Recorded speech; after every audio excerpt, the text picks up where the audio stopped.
Hola, mi nombre es Adriana Martínez Neri, estudiante de enfermería del segundo semestre. El día de hoy les voy a hablar sobre todo lo que vi en mi segundo semestre de Fundamentos de Enfermería. Comenzaré con la unidad 1, la cual mi primer tema fue la administración de medicamentos. La administración de medicamentos es una actividad que requiere una preparación eficaz que permite conocer la aplicación de estos. Para administrar medicamentos es necesario conocer términos farmacológicos, vías de administración de los fármacos, efectos que estos nos pueden producir después de ingresar al cuerpo, igual sus formas de presentación, los cuales pueden ser como aerosoles, ampolletas, las cápsulas, frascos y los inhaladores. Toda dosificación de los fármacos deben de estar amparados por una receta médica, ya que esta debe contener la firma o el nombre del médico que nos la está dando. Y la prescripción de receta debe tener 4 apartados, los cuales su encabezado y su presentación, su inscripción, su asignatura o sus instrucciones o datos del médico. Al igual, el fármaco típico tiene 3 nombres, el cual es nombre quirúrgico, nombre genético y el nombre comercial. Algo muy importante que debemos tener en cuenta es el concepto de cada uno de estos, lo cual como que es un medicamento, en lo cual es el resultado de la combinación de 2 o más fármacos mezclados. ¿Qué es un fármaco? Pues este fármaco es el que se conforma por una solución activa, por una sola. La administración de los fármacos hace referencia a la vía que voy a tomar, depende al fármaco, y la administración del fármaco es la preparación del fármaco del medicamento que yo voy a utilizar. Es decir, la administración es lo que yo lo voy a preparar, lo del medicamento, todo lo que yo voy a utilizar. Y la administración podemos tomarlo como que la vía que yo voy a tomar depende al fármaco que voy a introducir al cuerpo o está solicitando. El medicamento curativo es el que nos cura el organismo, los huesos, articulaciones y músculos, los cuales se denominan antibióticos. Los analgésicos son los inflamatorios y lo podemos llamar como medicamento paliativo. Y los medicamentos de sostén son vitaminas. Nuestro segundo tema son las vías de administración. En este tema solamente es algo muy corto, en lo cual nos va a referir a 2 tipos, como las vías mediatas y vías inmediatas. Las vías mediatas son la digestiva, respiratoria, conjuntiva. En digestiva lo podemos entender como en enteral, o en respiratoria como si ocupáramos un medicamento que sea como los aerosoles, que son para algunos son para tratar el asma, y las vías inmediatas son la intravenosa, la intramuscular y la intradérmica y subcutánea. Estas son como que vías parenterales, las cuales es por medio de venas o se introducen al cuerpo podemos llamarlo como por inyecciones. Y algo importante de aquí es que la administración de estos medicamentos son actividades de enfermería que se realizan bajo prescripción médica. Y como les mencionaba anteriormente sobre las vías de la vía enteral, pues la vía enteral, para que me entiendan más fácil, son aquellas que se utilizan en el aparato digestivo, que va a ser una absorción del fármaco a través de la mucosa. Y la vía parenteral es aquella que va directamente al torrente sanguíneo, podríamos decirlo como a las venas. Los ejemplos como para las vías enterales es por la boca, vía oral, vía nasal, vía oftálmica y la vía vaginal. Y para la vía parenteral pues es la intradérmica y la articular. Y me faltó la intrarrectal. De ahí continuamos con el tercer tema, lo cual son las reglas de seguridad para la administración de medicamentos. Esto aquí vamos a abordar más sobre el tema de los 5 correctos, lo cuales son el paciente correcto, el medicamento correcto, la dosis correcta, vía de administración correcta y la hora de administración correcta.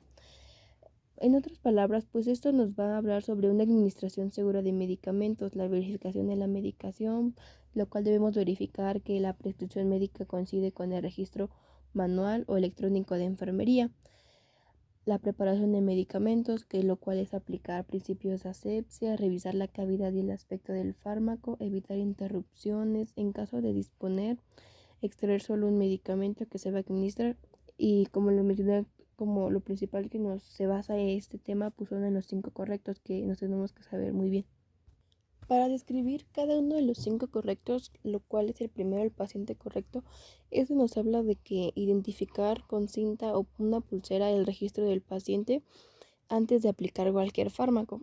El 2 es el medicamento correcto, lo cual aquí tenemos que verificar que el medicamento indicado y esté prescrito. Y la dosis correcta. Esta nos habla de verificar la dosis o la prescrita e indicada para poder aplicar el fármaco. La vía de administración correcta es verificar que la vía sea correcta para que pueda tener una absorción correcta. Y la última, que es hora de administración correcta, es importante que al aplicar el medicamento en la hora correcta ayuda al bienestar del paciente. Todo esto va por orden. De ahí nuestro tercer tema son las reglas de bioseguridad. Sí, esto nos va a hablar de básicamente 10 acciones fundamentales.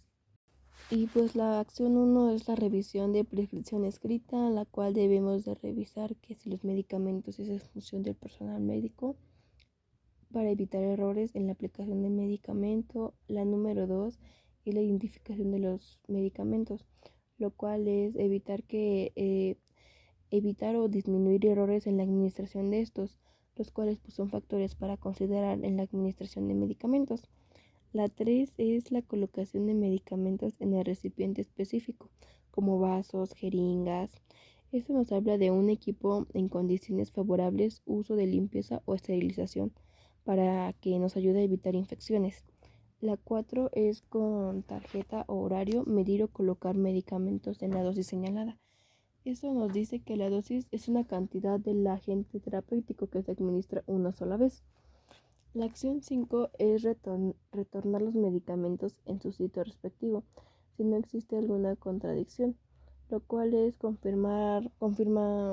confirmación del medicamento empleado antes de guardarlo, implementa la seguridad en cuanto a la preparación de este. La siguiente acción es es la 6, en la cual es trasladar medicamentos a la unidad clínica previa, identificar al paciente con explicación del proceso. Esta es la relación entre el personal de enfermería y el paciente, que se establece mediante la comunicación. La 7 es aplicar el medicamento de acuerdo con la vía de administración y tarjeta de horario, los cual nos habla que es con el fin que persigue la aplicación del medicamento, puede ser preventivo o diagnóstico. Al igual es la velocidad de absorción del medicamento, que depende de la vascularización. La acción 8 es permanecer con el paciente hasta que se aplique completamente el medicamento. Esto pues es básicamente que nosotros, los enfermeros, permanezcan con el paciente hasta que su fármaco sea administrado. La 9 es observar si presenta acciones adversas. Esto es si el paciente tiene reacciones como sobredosis, intolerancia o unos efectos secundarios. Y la última acción es la 10, la cual es dar cuidados posteriores al equipo y abordar las anotaciones de enfermería necesarias, lo cual es la valoración o la aplicación de medidas terapéuticas prescritas y que sean apropiadas.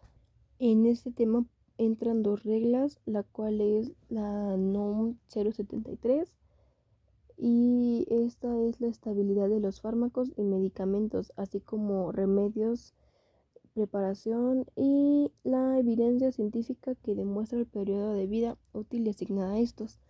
La siguiente norma es la 020, la cual es la instalación y operación de los fármacos con vigilancia. Esta nos habla de establecer los lineamientos sobre los cuales se deben realizar las actividades de la farmacovigilancia.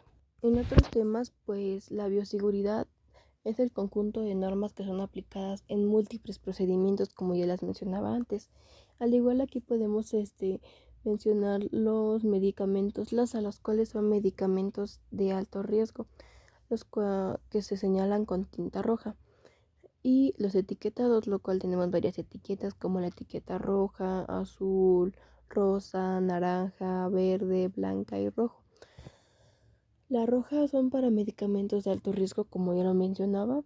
La azul es para medicamentos refrigerados y la rosa son medicamentos controlados como opioides.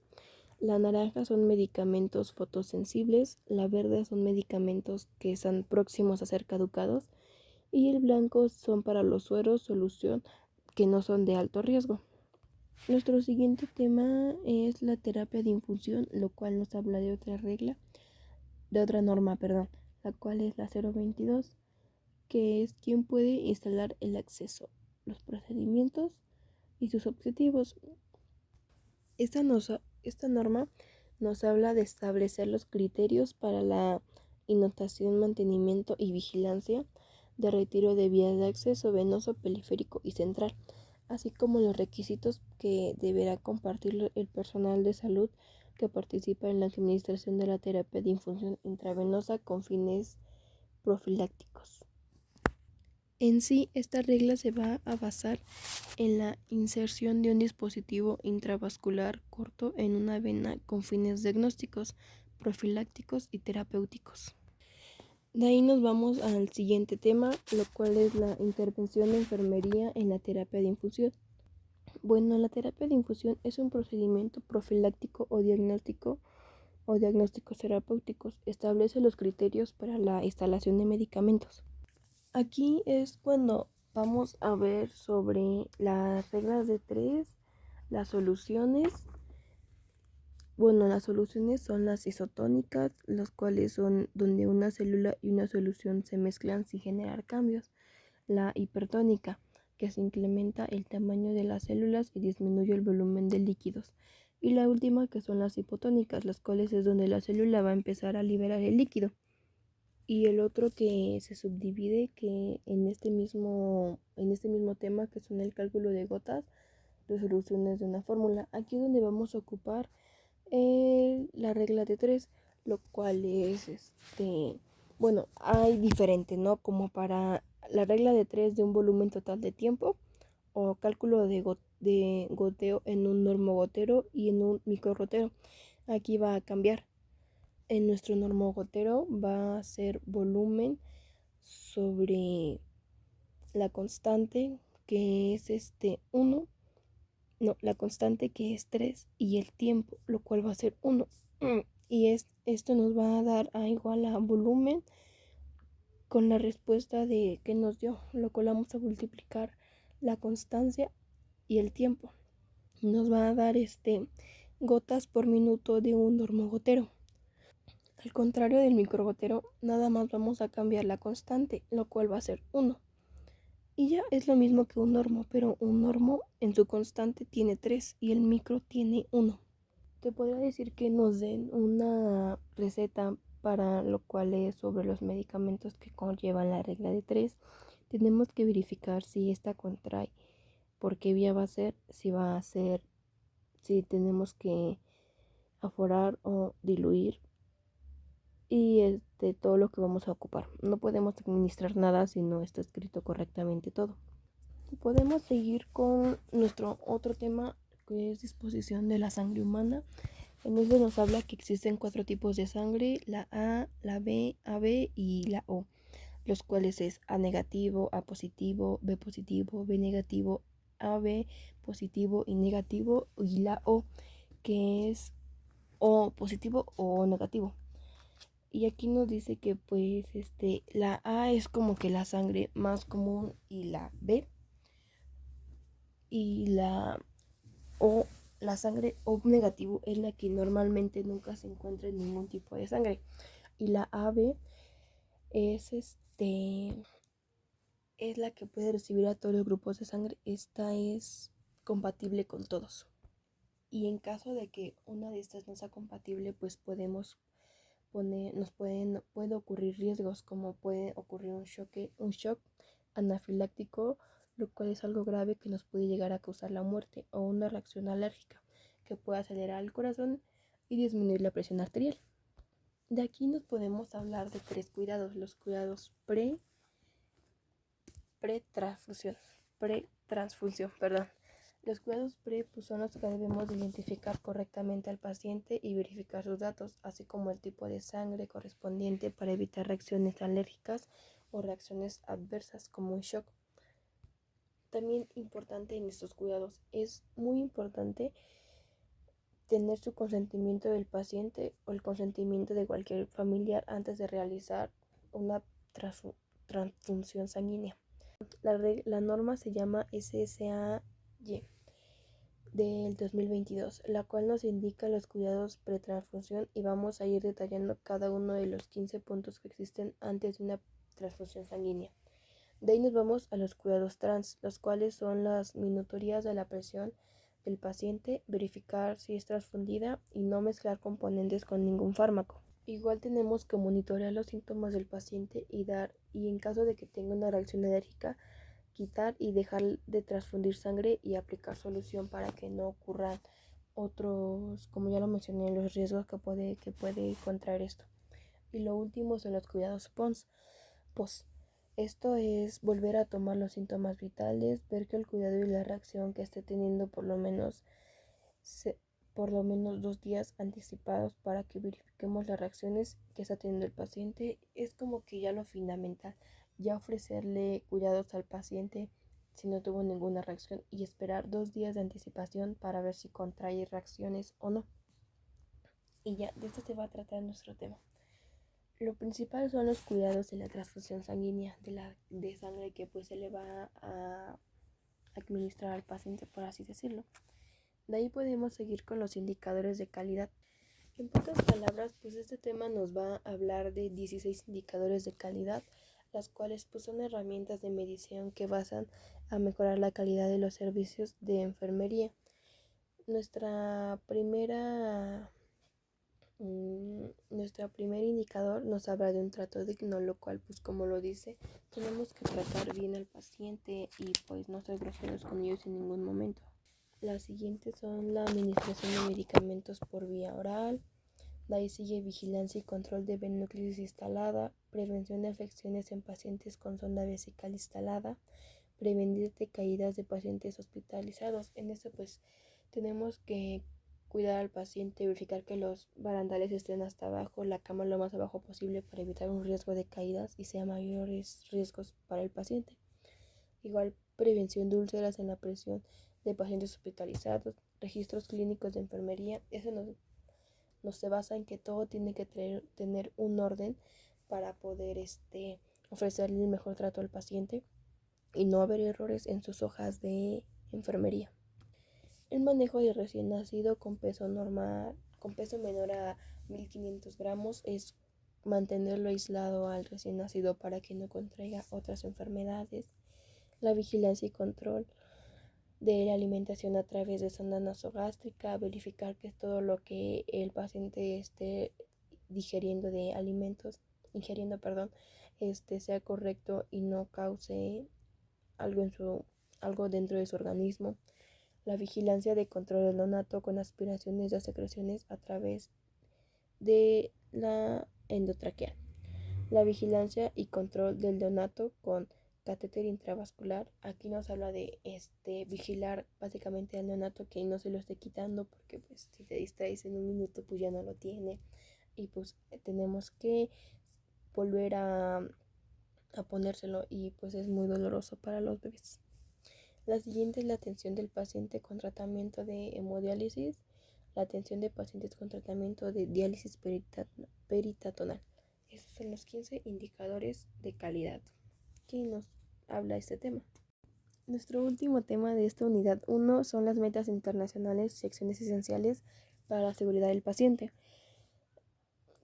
Estas son barreras de seguridad que mitigan las consecuencias de los actos inseguros y nos enfocamos en estas para que el paciente esté mejor.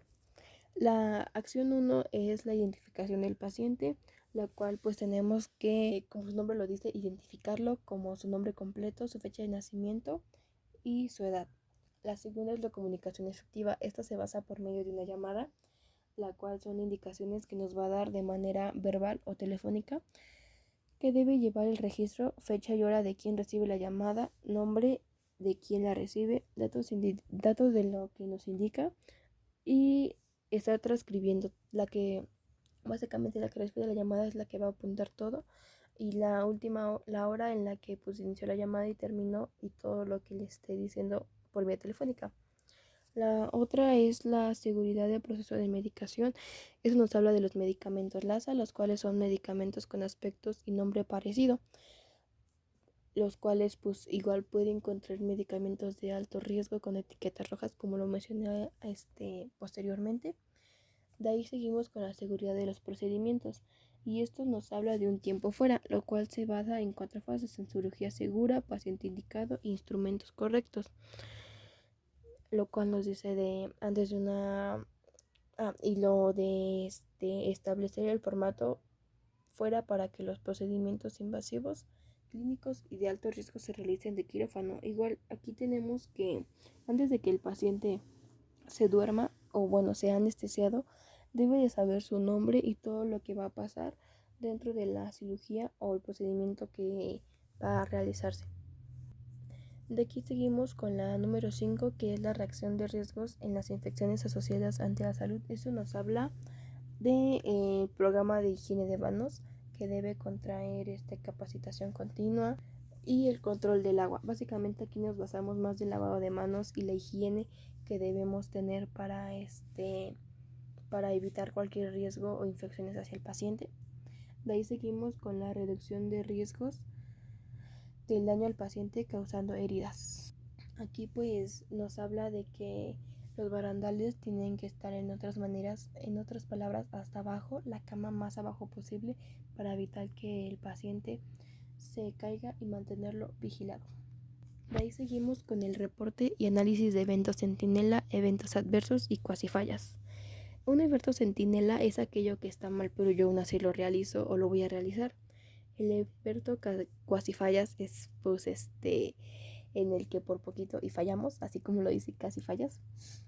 Y el último es el efecto adverso, y son reacciones que pues esperamos que pasen o van a pasar, algo así como que si lo prediciéramos, pero pues es lo que esperamos. Y nuestra última acción es la cultura de seguridad en el paciente. Esta nos habla de una encuesta, la cual de seguridad de una encuesta de cultura de seguridad del paciente. Es todo el personal médico y de enfermería misma que deberá ser anual y confidencial. Es todo lo que básicamente todos los que están en contacto con el paciente.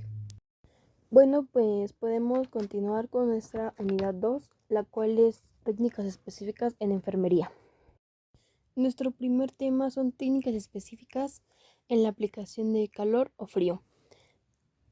Y dentro de esto entra el frío, fresco, tibio y caliente. Algo específico es que el calor lo aplicamos para disminuir el proceso inflamatorio. El hipotálamo se encarga de regular nuestra temperatura. Cuando sudamos significa que tenemos deshidratación o estamos pasando por un proceso de deshidratación. La crioterapia es la aplicación de fríos. Son efectos físicos por la aplicación del frío en la superficie cutánea. Estimula los receptores de la piel. Dichos estímulos viajan. Detiene hemorragia, alivia el espasmo y dolor muscular y reduce el metabolismo basalo. El frío podemos aplicarlo por más de 3 minutos y el calor lo podemos aplicar 10 minutos mientras no se eleven a los 30 grados. En este tema tenemos dos conceptos fundamentales, lo cual es la crioterapia. La crioterapia son efectos fisiológicos por la aplicación del frío en superficies cutáneas que estimulan receptores de la piel. Y la termoterapia es el calor. Este se aplica en el organismo y busca un efecto local sobre una específica y un efecto general. En sí, el crio es el frío y la termo es el calor. Nuestro segundo tema de esta unidad son las tomas de muestra de laboratorio. En este tema vamos a hablar sobre los tubos de muestra de sangre. Hay distintos tubos, como el amarillo, que es un anticoagulante separador. El rojo es lo fundamental que hace es separar. El morado o lila va a permitir la coagulación y va a separar el plasma. El color verde impide la coagulación sanguínea, lo cual permite separar el plasma. El azul es citrato de sodio y actúa como un anticoagulante invisible al unirse a lesiones de calcio en la sangre, y posteriormente interrumpe la cascada de coagulación. El color negro es el citrato de sodio, impide la coagulación sanguínea, lo cual permite separar el plasma. Y bueno, pues estos son los principales los principales tubitos que son como para la muestra de sangre de laboratorio. La toma de muestras de laboratorio es un procedimiento que permite acceder al torrente sanguíneo para extraer sangre. Sangre arterial es una sangre oxigenada. La sangre venosa es una sangre infectada, contaminada o desoxigenada. La sangre arterial es cuando el paciente está muy complicado y sus pulmones o riñones están muy mal. Y la venosa es, supongámoslo que es de lo distal a la proximal. Y la arterial es de lo proximal a la distal. La arteria se canaliza completamente recto y se usan jeringas especializadas y un procedimiento básico para poder extraer muestras de sangre. Nuestro tercer tema es el examen general de orina. En en el examen general de orina se evalúan color, aspecto y el pH. Igual en este entra la biometría hemática, la química sanguínea, los cuales pues son ciertos componentes que se van a integrar igual en diferentes exámenes. La biometría pues se obtiene en un conteo sanguíneo que permite evaluar la información de las células presentes en la sangre, y la química sanguínea es una serie de pruebas de sangre que analizan diversos elementos en el suero sanguíneo. Por lo general, el examen de orina es el análisis de orina de una prueba que se realizará en la orina detectada y controlada, como pues infecciones en las vías urinarias, una enfermedad renal, diabetes, entre otros varios motivos. El color de orina puede verse afectado por lo que acabas de correr, por ciertos medicamentos o por algo que estamos tomando. El pH de la orina es entre 4.6 y 8.0. Se obtiene cuando se realiza un chequeo completo de nuestro cuerpo para obtener este pH. Y bueno, como lo mencionaba anteriormente, pues aquí vamos a ver básicamente, por así decirlo, conceptos, parámetros, disminución y elevación tanto en las dos tablas de química sanguínea y biometría hemática. Pues igual va a depender de qué lo contraiga. Por ejemplo, podemos decir que en biometría hemática va a ser las plaquetas, los leucocitos y los eritrocitos. Y en la química sanguínea pues son los ácido úrico, la urea y la creatina y el colesterol. Aquí ya es dependiendo los exámenes que se hagan. Podemos seguir con nuestro otro tema, lo cual es oxigenoterapia. La oxigenoterapia es una necesidad básica y es la administración de oxígeno que varía de acuerdo a la periminente del paciente. Igual la oxigenoterapia nos va a permitir valorar la concentración de oxígeno, creo que sí, oxígeno, que hay en la sangre y en los tejidos. De acuerdo a la patología de administración, será de alto flujo bajo o flujo mixto. Igual la oxigenoterapia pues es una necesidad básica para realizar los procedimientos metabólicos. El CO2 es un estimulante respiratorio que en combinación del oxígeno favorece la hiperventilación pulmonar. Pues esto de la oxigenoterapia pues se basa más en lo de los pulmones, las enfermedades de esto, como qué podemos hacer para remediarlo. Aquí tenemos algunas enfermedades que son el asma, EPOC, que es enfermedad pulmonar obstructiva crónica, y bronquitis. Aquí nos habla de dos conceptos básicos, que es la nebulizaciones, que son técnicas para los pacientes con una afección respiratoria a través de dispositivos que se combinan en fármacos o medicamentos líquidos, y la fisioterapia pulmonar, lo cual es un tratamiento y estabilización de funciones o alteraciones respiratorias, cuyo objetivo es mejorar la ventilación respiratoria favoreciendo la hematosis. Y es lo que nos habla este tema. Se aborda más sobre el tema de la oxigenoterapia, lo cual habla del oxígeno, y esto se centra más en los pulmones, que es donde ocurre todo esto. Nuestro siguiente tema son las técnicas de aislamiento, las cuales esto consiste en la separación de personas infectadas con los huéspedes aceptables durante el periodo de transmisión a la enfermedad. Las técnicas de aislamiento es una vía que va de la mano con el control de áreas para evitar un contagio cruzado. Conocer el medio de transmisión de la patología y la higiene de manos, el primer lavado de manos, saber la patología que tiene el paciente y educar a los familiares para que usen guantes y y clasificar cómo tienen la basura para evitar que nuestro paciente contraiga otras infecciones. En este tema veremos una regla, la cual es la 017, que es la vigilancia epidemiológica. Este es en el sistema linfático del hospital. Su protocolo es tener lo que tenemos que hacer constituibles en esa protección de aislamiento. Es como que tener en cuenta lo que tenemos que hacer para que, bueno, aislar al paciente que tiene diferentes enfermedades para evitar otros contagios. Nuestro siguiente tema son las precauciones basadas en la transmisión, las cuales tenemos las precauciones estándar, perdón, precauciones estándar, precauciones basadas en la transmisión, las cuales son por aire, por gota y el aislamiento protector. Las precauciones estándar son designadas para el cuidado de todos los pacientes sin importar su condición. Esos son los cuidados que nosotros le ofrecemos al paciente sin importar qué enfermedad tenga. Y las precauciones de transmisión se dividen en dos, las cuales son precauciones de transmisión por aire. Estas son conocidas son abasan de que están infectados con microorganismos transmitidos a través de pequeños núcleos de gotas, contenidos de microorganismos que permanecen suspendidos en el aire. Pueden ser ampliamente deformados por corrientes que estén dentro del cuarto o a larga distancia, dependiendo en qué área se encuentra el paciente. El segundo son las precauciones de transmisión por gota. Estas se generan por un paciente al toser, estornudar o hablar o realizarle algún procedimiento. Se pueden contagiar a través de las manos o un contacto de piel o que requiera tocar la piel seca del paciente.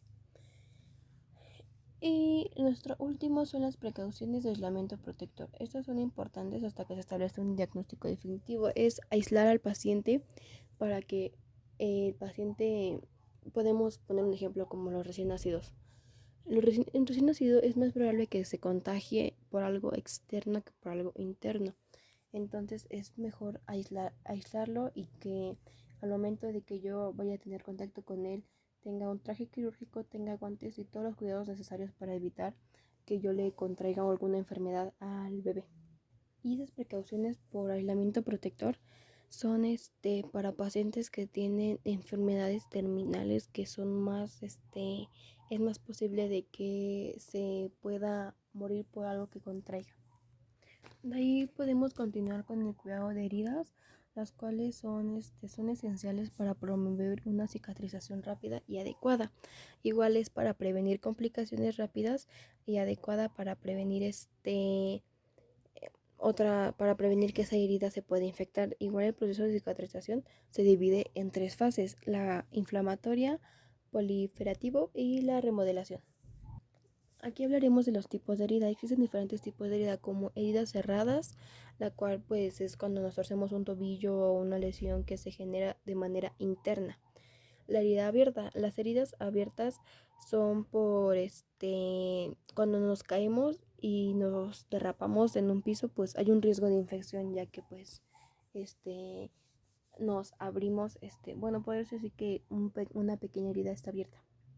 Y la herida abierta se clasifica en diferentes, por ejemplo, como heridas simples o puras. Es cuando nos cortamos con un cuchillo o una hoja y es un corte lineal o algo recto. Las heridas complejas son excisas. Y las heridas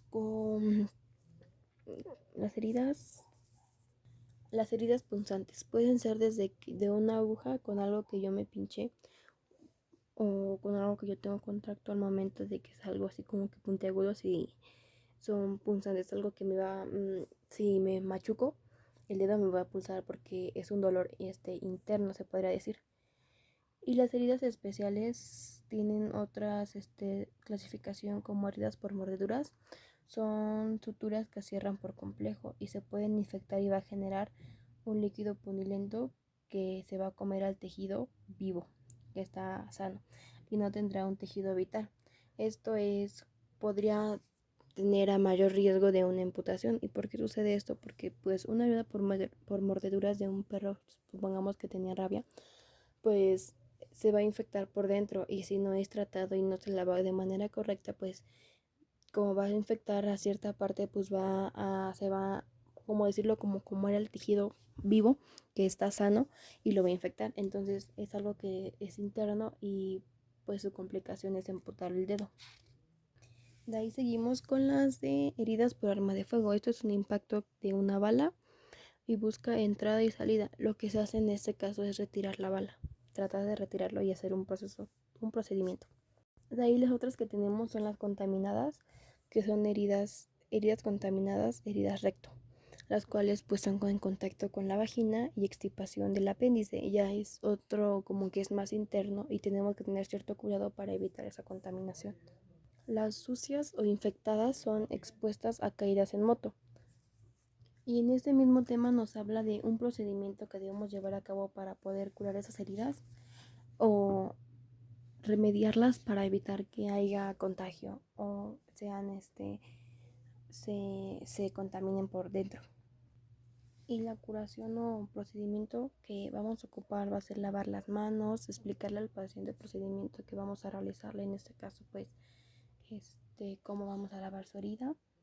El otro es abrir el paquete de curaciones en la bandeja, manejar los instrumentos por lo distal, dejando que esté estéril hasta dentro del campo, colocarse guantes limpios, desechar la cinta adhesiva sucia, quitar los apósitos sucios de uno con suavidad para no lastimar al paciente. Si las cosas están pegadas, humedecerlas con solución fisiológica para poder quitarlas o retirarlas. No tirar nunca en un depósito pegado, ya que puede afectar suturas al tejido. Quitar los guantes y colocarlos en bolsa plástica, lavarse las manos y utilizar alcohol. Colocar un nuevo par de guantes, doblar las gasas, ver que nuestras tornas estén mojadas, desechar las gasas en bolsa de plástico y repetir el procedimiento con hisopo seco. En caso de ser necesario la aplicación de algún medicamento, crema, líquido o polvo, colocar directamente sobre la herida, evitando desparrames y sin tocar la misma para evitar contagios. Bueno, en este caso para evitar infecciones dentro de la herida que estamos curando. Nuestro siguiente tema son los vendajes. Y pues este tema nos habla que los vendajes o la acción de vendar esto va a consistir en la aplicación de una venda sobre la parte del cuerpo con fines preventivos o terapéuticos que tiene como propósito, los cuales se dividen en tres: la compresión, la contención y la corrección. La compresión es para detener hemorragias, fomentar la absorción de líquidos y prevenir la pérdida de líquidos de estos mismos. Y la contención es para limitar los movimientos de extremidades o articulaciones en caso de esquinces o fracturas. Y la corrección es para movilizar una parte del cuerpo y corregir deformidades. Y los tipos de vendaje que existen es el circular, espiral invertida y espiga, ocurrente y en 8. El circular es dar vuelta en el mismo punto, depende del lugar. El espiral tiene inicio y avance mientras gira. Este favorece articulación. El espiral invertido son vueltas ascendentes en espiral y que a mitad de cada vuelta la venda se dobla en sí misma. La espiga es cada vuelta la venda cubre la mitad de 2/3 y dar vuelta e interior. Es como si diéramos media vuelta a la mitad y 2/3 doblemos y volvamos a dar vuelta viceversamente. La ocurrente es cuando comenzamos con 2 vueltas circulares en la zona que doblamos para cubrir la zona distal de lo anterior y lo posterior. Esta es protectora, sujetación y es para la compresión. Y la de nocho comienza dando 2 vueltas circulares por debajo de la articulación, se da una vuelta. Aquí es básicamente como si hiciéramos un infinito y dejamos la herida que es para que esté articulada y tenga movimiento. Por eso es que dejamos un pequeño espacio. Cabe recalcar que depende del tipo de herida, es la venda que vamos a utilizar. Se debe vendar siempre de lo distal a lo proximal, sujetando el cabo inicial. Y este fue nuestro último tema, los vendajes. Nuestra última unidad es la atención del paciente agónico, el cadáver y el PAE, proceso de atención de enfermería, lo cual significa PAE. Y nuestro primer tema de esta unidad es atención al paciente agónico, lo cual es al paciente terminal. En el paciente terminal nos vamos a enfocar en quienes lo rodean, no solo en el paciente. A veces el cuidar principal es que llegan a morir primero el que lo esté cuidando, que el paciente que está en condiciones terminales. La atención de enfermería al paciente agonizante es un aspecto crucial en los cuidados paliativos. Sus características son presencia de una enfermedad avanzada, falta de posibilidades razonables de respuesta del tratamiento, presencia de numerosos problemas o síntomas intensos, un gran impacto emocional en el paciente y familia, y el pronóstico de vida inferior a 6 meses. Es decir, que nuestro paciente pues tiene una enfermedad en la cual en algún momento va a morir. Y pues como lo mencionaba, es inferior a 6 meses, no es mucho tiempo. Igual el paciente terminal se caracteriza por una falta de posibilidades razonables en respuesta en tratamientos específicos. Y lo que nos enfocamos aquí en el paciente terminal es es en promover el bienestar emocional, lo cual ofrecemos un espacio seguro y comprensivo para que el paciente exprese sus emociones y se sienta seguro. Tratamos de aliviar el sufrimiento físico y emocional. Igual así como lo de las etapas, que lo de aceptación y todo eso de diferentes cosas que tenemos que tratar. Igual de cuentas pues nuestro paciente va a morir. Igual tenemos que apoyar a la familia, brindar información, educación y apoyo emocional para que puedan afrontar juntos este duelo, esta etapa de que nuestro paciente pues está en proceso. Y aquí como enfermeros lo que nosotros intervenimos es en la valoración integral, lo cual es el estado físico, emocional, social, espiritual del paciente para poder ofrecerle un cuidado mejor. Dentro de este tema entran las etapas del duelo. La primera etapa es la negación y aislamiento. Bueno, pues esta etapa se caracteriza por la incredulidad y dificultad que atraviesan esta fase los pacientes que pues no aceptan la realidad de la situación. Los pacientes que atraviesan esta fase pueden manifestarse una actitud de rechazo hacia la información sobre su condición o enfermedad, buscando minimizar y ignorar por completo el diagnóstico. De este mismo modo, es posible que busquen aislarse emocionalmente de sus seres queridos y del equipo médico, como una forma de protegerse de la angustia y el miedo que genera enfrentar de esta forma que acabo de mencionar, pues este aislamiento siempre va a haber un familiar con que el paciente quiera, si va a querer hablar con él y si va a querer ver. Y ese paciente va a ser nuestro medio de comunicación del equipo médico, como enfermeros, médicos, etcétera, con el paciente, para poder saber qué necesita, cómo está. En este mismo etapa podemos destacar que la negación y el aislamiento son mecanismos que podríamos llamarlos de defensa naturales, que pueden ayudar a las personas a procesar la realidad de situaciones. También a recordar que la ira y el aislamiento es una fase por la que los pacientes con etapa terminal siempre van a pasar. Nuestra segunda fase es la ira. Bueno, pues la ira es como una respuesta emocional significativa que en los pacientes terminales pueden experimentar sentimientos intensos de enojo, resentimiento e injusticia ante su situación, y podemos llamarlo como rabia. Esta ira puede manifestarse en diversas formas, desde dirigirse a los médicos y el personal sanitario hasta cuestionar las creencias espirituales y religiosas. Incluso los pacientes pueden sentir que les han arrebatado la oportunidad de vivir plenamente, y estos asimismo experimentan una profunda frustración ante la pérdida de control sobre sus vidas. La ira es una lucha interna que enfrentan los pacientes terminales. Es importante brindarles un espacio seguro para que los pacientes puedan expresarse. Nuestra tercera etapa es la negociación o el pacto. Bueno, pues el pacto es la tercera etapa, la cual en esta fase los pacientes terminales pueden experimentar un deseo intenso de negociar con el personal médico o con sus familiares para tratar de posponer o evitar la muerte. Algunos pacientes prometen cambiar sus comportamientos, incluso meten su religión y modernizan sus vidas, de igual que cambiarán sus hábitos. En esta etapa está marcada por un profundo anhelo de encontrar una solución que les permita escapar de la realidad y de su condición terminal. La cuarta etapa es la depresión. Durante la etapa de la depresión, los pacientes experimentan una profunda tristeza y desesperanza. Hay un sentido de pérdida ante la realidad de su condición común. Es común que los pacientes atraviesen un duelo anticipado, así como también creen que, creen que ya no podrán vivir. Esta depresión puede manifestarse en síntomas emocionales y físicos. Puede incluir el llanto, la apatía, la fatiga, dificultades para condicionar el sueño, entre otras cosas.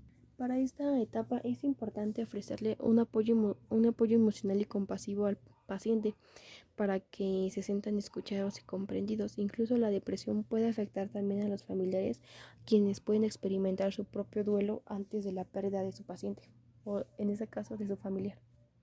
Y la última etapa es la aceptación.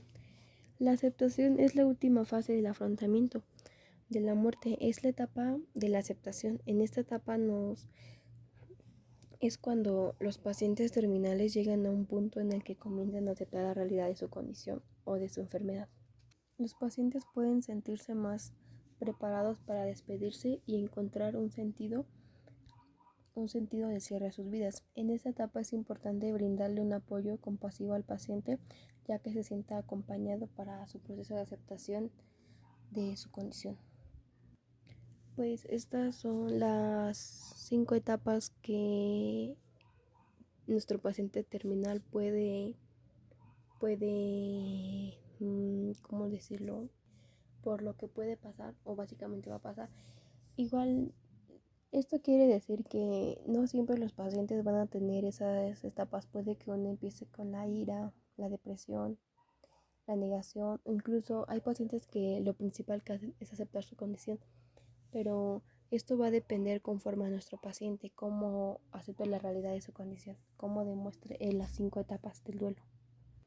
Al igual, algo que se me olvidó mencionarles son los tipos de duelo que existen, como el duelo anticipado, pues es el proceso por el que pasan algunas personas antes de fallecer, o un ser querido que no se conforme con su muerte. El duelo normal es la reacción ante una pérdida de un ser querido que presenta síntomas depresivos, como el llanto. El duelo retardado es un duelo congelado, por así decirlo. Se presenta en personas que en fases iniciales de duelo no dan signos de afectación o un dolor por el fallecimiento. El duelo crónico es el que tiene una duración extensiva, nunca llega a una conclusión satisfactoria, es básicamente no llega a acabar. La persona que lo sufre es muy consciente que no consigue, como lo mencioné, no consigue acabarlo, no puede dar por terminado ese duelo. Y el último es el duelo patológico. Este es un estado de aflicción constante que no permite recuperarte. Suele durar entre 1 a 2 años. Nuestro siguiente tema son los cuidados paliativos. Los cuidados paliativos son cuidados totales y activos continuados a los pacientes, proporcionando un equipo multidisciplinario cuando la perspectiva médica no es la curación. Estos cuidados son cuidados que nosotros ofrecemos a los pacientes con enfermedades terminales como leucemia, entre otras, el cáncer. En pues nosotras, su característica tiene como proporcionar el alivio del dolor, no proponer acelerar el proceso de morir ni retrasarlo, proporcionar la vida y considerar que la muerte es un proceso natural, ofrecer apoyo a las familias durante la enfermedad y el duelo, mejorar la calidad mejorar la calidad de vida del paciente. Los objetivos de estos cuidados pues es el alivio del dolor y síntomas, no alargar ni cortar la vida, dar apoyo psicológico y social y espiritual, reafirmar la importancia de la vida y considerar la muerte como algo normal, dar apoyo a la familia durante la enfermedad y el duelo. Pues en sí este tema es algo muy fácil, ya que nada más nos data de cómo ofrecerle una mejor calidad de vida al poco tiempo que le queda a nuestro paciente terminal o con enfermedad terminal. Dentro de estos cuidados podemos hablar de diferentes conceptos como qué es la muerte. Pues ya saben que la muerte es el nivel de vida, o bueno, pues es lo terminal de nuestra vida. Es algo inevitable que los seres humanos tenemos en común y es una experiencia que no todos los organismos vivos la viven de la misma forma. La tanatología. Bueno, pues la tanatología Es un estudio interdisciplinario del moribundo y de la muerte, especialmente las medidas para minimizar el sufrimiento físico y psicológico de los enfermos terminales. Podríamos decirlo como un médico, un tanatólogo, que puede hablar con el paciente o los familiares, los va a preparar en este proceso para que no sea tan doloroso al momento de que pues nuestro paciente llega a morir. Aquí hablamos de otro que es la eutanasia. La eutanasia es la intervención aceptada voluntariamente por el paciente a que se realice por un profesional médico. Este acelera la muerte de un paciente con la intención de evitar el sufrimiento y dolor innecesario. Esta la podemos aplicar no así como que en ciertas cosas, obviamente, claramente no. Se ocupa como para pacientes terminales que de plano hay enfermedades muy graves que ya son como para evitar que nuestro paciente siga con un dolor grande. Se aplica la eutanasia para que pues pueda morir de una manera más avanzada para que evitamos su sufrimiento. Al contrario, la distanasia es todo lo contrario de la eutanasia. Esta es una muerte lenta y ansiosa, con mucho sufrimiento y parte del proceso final de la vida de la persona en un estado terminal. De ahí seguimos con la ortanancia. La ortanancia es la afirmación de la vida y aceptar la muerte como un proceso natural proporcional al alivio del dolor, entre otros síntomas, y la muerte digna. La voluntad anticipada es el derecho de una persona para anticiparse y planificar el tratamiento y los cuidados que desea recibir o rechazar al final de la vida en este proceso que está llevando en su enfermedad terminal. La muerte digna es el derecho fundamental de reconocer la libertad de una persona, es decidir que en circunstancias con su vida cuando está y en juicio es incompatible. Básicamente en esta es reconocer la libertad de una persona de decidir en qué circunstancias quiere hacerlo con su vida, hacer lo que quiera con su vida, que desea, que necesita, ofrecerle un trato digno. La calidad de vida son conjuntos de factores que se requieren para que las personas se desarrollen de manera integral y puedan satisfacer sus necesidades de forma digna. Y nuestro último dato que sería importante es la resiliencia. Esta es la capacidad de una persona para adaptarse y recuperarse ante situaciones difíciles o traumáticas. Se trata de una habilidad que nos permite superar situaciones desafiantes. Y de esto nos hablan nuestros cuidados paliativos. Nuestro siguiente tema son los signos y los síntomas del paciente agónico. Se denomina paciente agónico o agonizante aquel cuya enfermedad hace suponer que tendrá como un desenlace a la muerte. Durante la etapa de la agonía humana es variable y depende de diversos factores, como muerte y la presencia de la enfermedad comorbidas. Los factores de estas son la causa de muerte, el estado general de salud, presencia de enfermedades y el soporte médico. Los signos son distintos en cambios de la circulación y cambios en el estado de conciencia. Los cambios de circulación es un impulso débil o irregular, presión arterial baja, piel fría y pálida, extremidades frías. Los cambios en el estado de conciencia son somnolencia, confusión o desorientación, agitación en el delirio, perdición de conocimiento. Los cuidados del enfermo terminal se realizan en unidades de cuidados paliativos en centros hospitalarios especiales en esto. Incluso otros síntomas podrían ser el impulso es más débil, su tensión arterial disminuye y sufre de disnea, lo cual es dificultad para respirar. Nuestro siguiente tema son signos inminentes de la muerte. Algunos signos indican la inminencia de la muerte. Son reflejos del paciente que desaparecen gradualmente y no puede moverse. Su respiración es cada vez más difícil y en forma de característica su cara tiene una expresión contraída.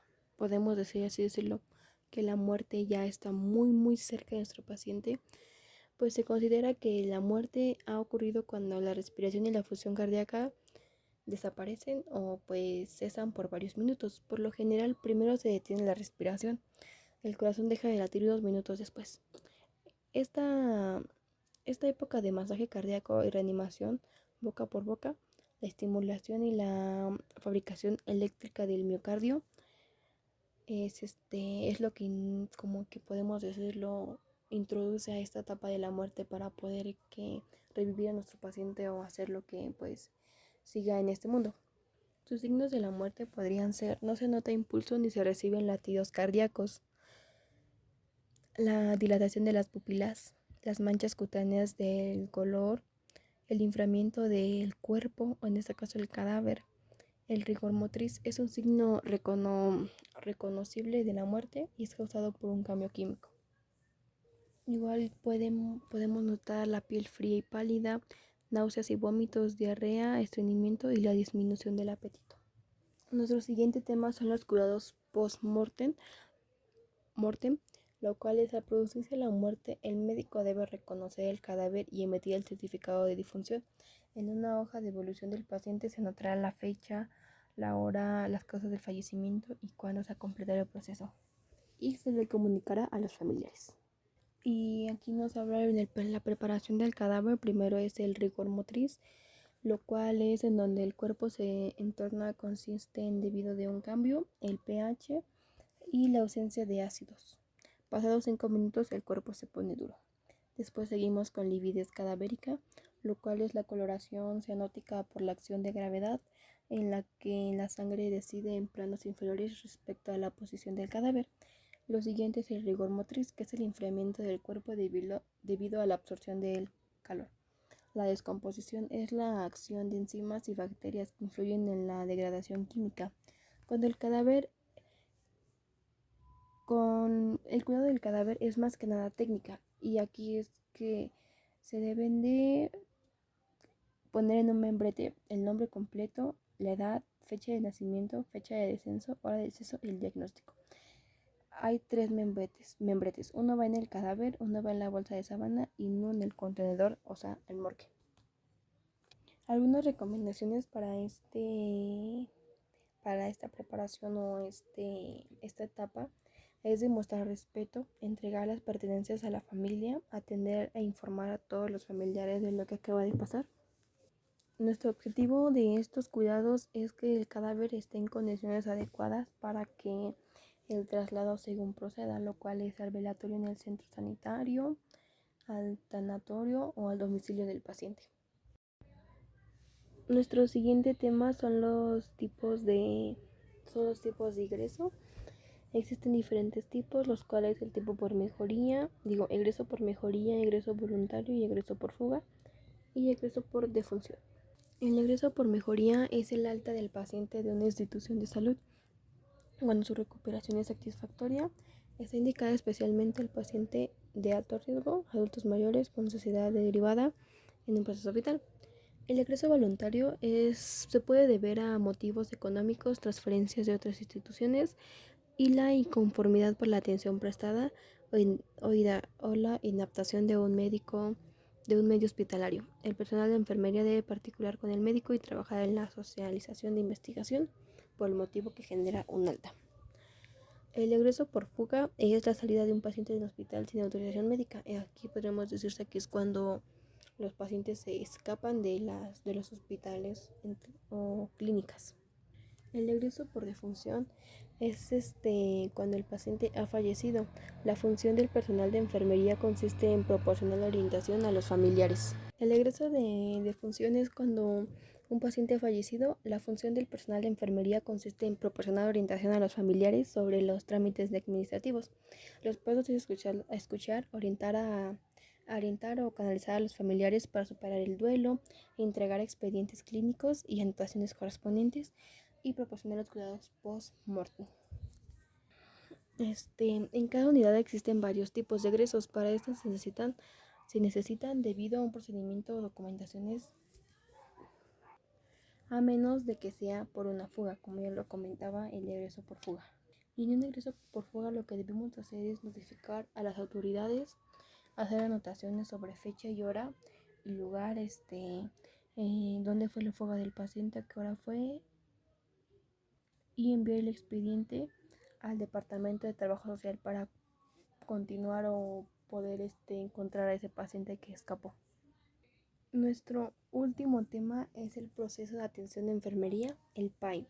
Este es un método científico, es algo complicado, que utiliza enfermería para realizar correctamente los diagnósticos. En otras palabras, en dos palabras más claras, ocuparemos el NANDA y los cuales pues podemos una manera más sencilla de saber qué son. El NANDA es el diagnóstico, lo cual en este podemos de una manera más adecuada definir todo lo que el paciente tiene, como qué riesgos tiene, qué enfermedad causa, entre otras cosas. El NIC son las intervenciones. En las intervenciones de enfermería, nos dice que incluye más de 70 intervenciones de enfermería, los campos de aplicación de intervenciones y los factores que influyen en esta sección de intervenciones. Es lo que se va a plantar en el NIC. El NOC son recomendaciones, básicamente se clasifican en el resultado de enfermería de un lenguaje. En este ya es como lo que nosotros le podemos recomendar a nuestro paciente que puede hacer. Al igual, el PAE es un método que utilizan los profesionales para brindar cuidados de calidad y centrados en las necesidades de cada paciente. El PAE es un proceso de atención de enfermería, lo cual se va a dividir en 5 etapas: la valoración, el diagnóstico, planificación, ejecución y la evaluación. Eso es lo que trata el PLACE, pero existe otro proceso, lo cual es el proceso enfermero. Este es una herramienta. El proceso enfermero es un método esencial para la enfermería que permite brindar una atención integral y de calidad a los pacientes. Es como el PLACE. Es un instrumento técnico que utilizan los profesionales de enfermería para documentar y comunicar y planificar los cuidados del paciente. Se basa en el proceso de atención de enfermería, cual es el PAE, y permite organizar, sistematizar la atención de enfermería de manera que sea individualizada, que integra de calidad. Ya nos habla de otros procedimientos que son obviamente iguales al PAE, pero nosotros lo vamos a hacer de una manera un poco más fácil. Y pues bueno, esta fue todo mi segundo semestre de fundamentos de enfermería. La verdad es que muy interesante. Algo que se me olvidó mencionar es que en mi unidad 3 el profesor nos dio a leer un libro, lo cual habla de pues la muerte, que es sobre la muerte y los moribundos. Es un libro me gustó mucho ese libro, al igual que ahí nos habla de las etapas del duelo. Así que fue muy interesante, me gustó más, de mi agrado fue más la unidad 3. Yo sentía que casi hablaban de lo mismo, pero pues como es un proceso de muerte, todo tiene un proceso y un diferente orden. Entonces me gustó mucho esta unidad 3. Y por eso doy por terminado mi video. Gracias.